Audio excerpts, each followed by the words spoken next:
Di episode kali ini gue akan menceritakan ceritanya dikirimkan oleh seseorang yang tidak ingin disebutkan namanya.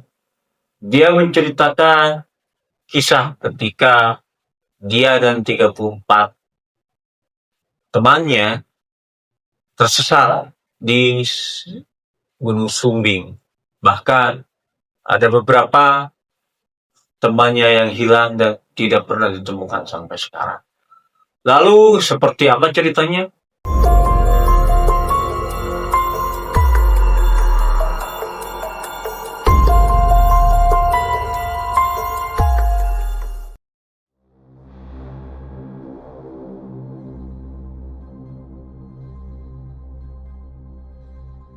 Assalamualaikum warahmatullahi wabarakatuh, Sampurasun. Balik lagi bareng gue Fikri Topik di Rumah Gudang Misteri. Di episode kali ini gue akan menceritakan ceritanya dikirimkan oleh seseorang yang tidak ingin disebutkan namanya. Dia menceritakan kisah ketika dia dan 34 temannya tersesat di Gunung Sumbing.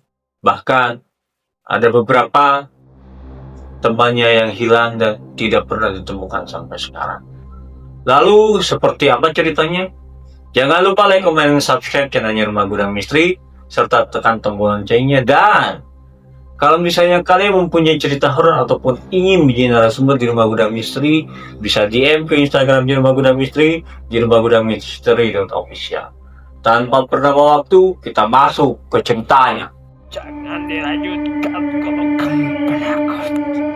Kelompok pecinta alam, sebut saja bernama Jagaloka, berjumlah 35 orang, memulai pendakian Gunung Sumbing via jalur Garu. Di antara mereka ada 5 mahasiswa senior yang memimpin, termasuk Adam sang ketua.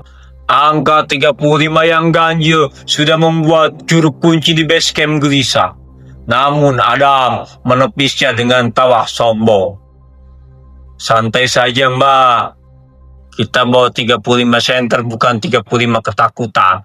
Awal perjalanan lancar, tetapi saat tiba di pos 3, senja mulai turun. Adam membuat keputusan fatal, memotong waktu istirahat dan memaksakan jalan malam menuju pos 4.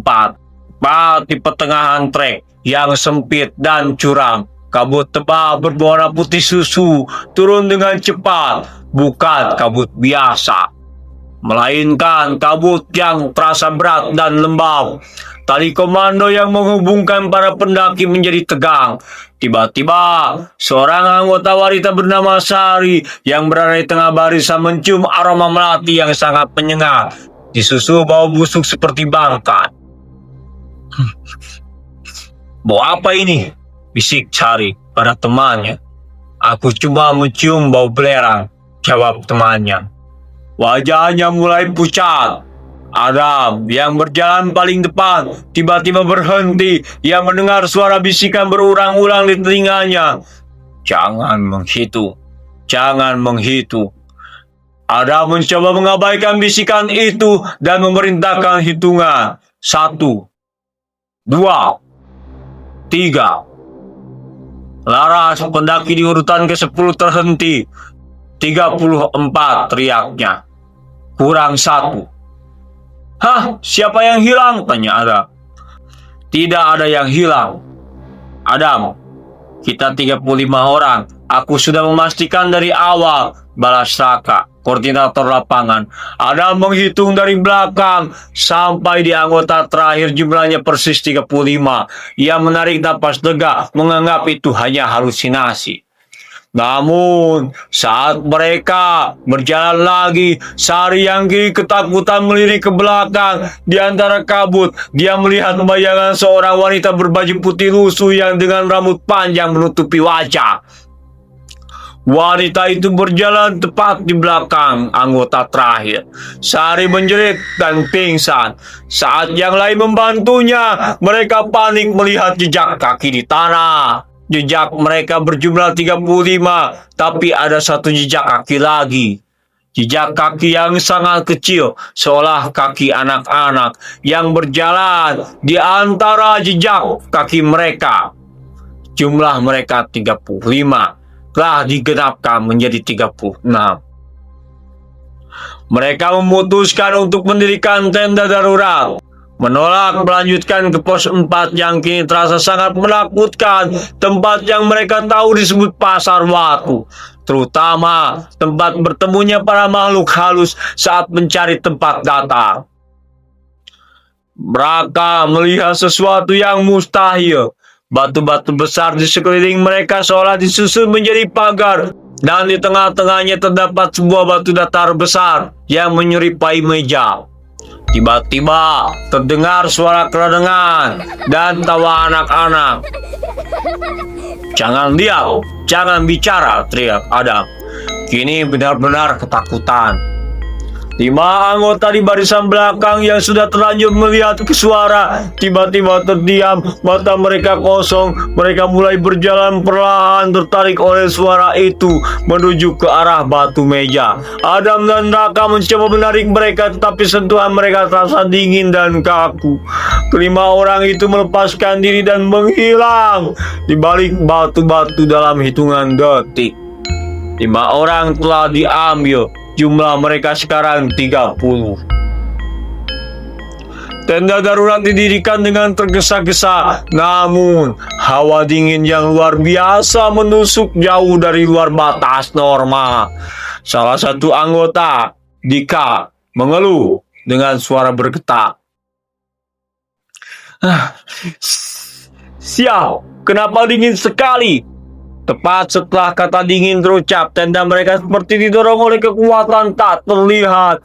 Tali-tali tenda putus, kerangka tenda patah, dan semua logistik berhamburan. Dari arah tebing curam di bawah mereka terdengar jeritan nyaring seorang wanita. Laras teringat mitos Gunung Sumbing, dilarang mengucapkan kata dingin, karena itu akan memanggil makhluk halus dan membuat suhu turun drastis. Mereka harus bergerak. Ada mencoba mencari jalur turun, namun setiap jalur dia ambil seolah mengarah ke jurang yang diselimuti kabut. Mereka terperangkap di Pasar Watu. Raka yang juga mulai putus asa menyadari bahwa jumlah mereka terus berkurang. Siapa yang niatnya buruk? Jujur, Gunung Sumbing tidak menerima pendaki jumawa dan berniat buruk, teriak Raka ke seluruh anggota yang tersisa. Kini hanya 25 orang. Adam dengan wajah tertunduk akhirnya mengaku dia bukan hanya ingin mendaki, tapi dia membawa jimat yang dia ambil dari situs keramat di kaki gunung untuk menaklukkan Sumbing. Aku Jang Jumawa, aku yang salah. Adam mengambil jimat itu dan melemparkan ke arah jurang. Bersamaan dengan itu kabut putih susu mulai memudar, digantikan oleh cahaya oranye fajar.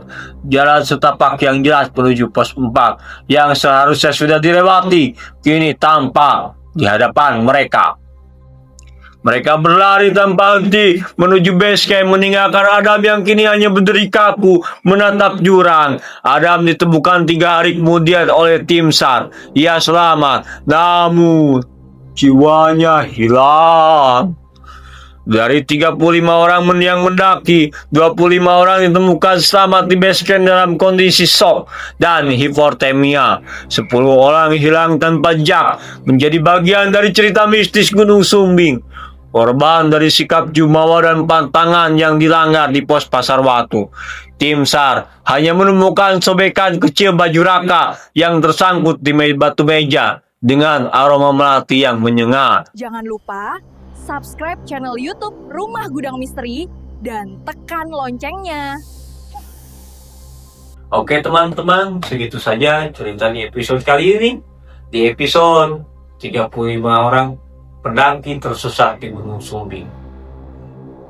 Percaya atau tidak itu hak kalian, dan seseram apapun pengalaman horor kita akan lebih seram kalau kita tidak punya uang. Assalamualaikum warahmatullahi wabarakatuh. Salam Buku Rasul.